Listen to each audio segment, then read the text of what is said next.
తల్లికి వందనం అని చెప్పి ఎలక్షన్ల ముందు ఎంతమంది పిల్లలు ఉంటే అంతమందికి ఇస్తారని చెప్పేసి ఈ రోజు చాలా మంది కొరత పెట్టింది మనకందరికి తెలిసింది అధ్యక్ష.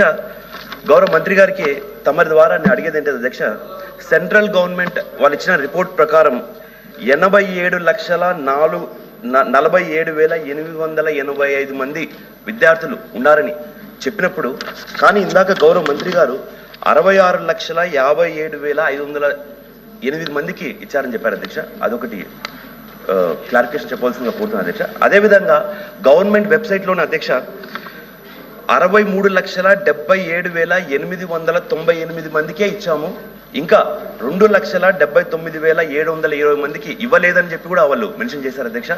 వీళ్ళకి ఇంకా ఎందుకు ఇవ్వలేదనేసి, దాంతోపాటు ప్రతి ఒక్కరికి 15,000 ఇస్తామని చెప్పిన మంత్రి గారు ఈరోజు చాలా మంది పిల్లలకు కేవలం 8,000, 9,000, 10,000 పడిన దాఖలాలు కూడా ఉన్నాయి అధ్యక్ష.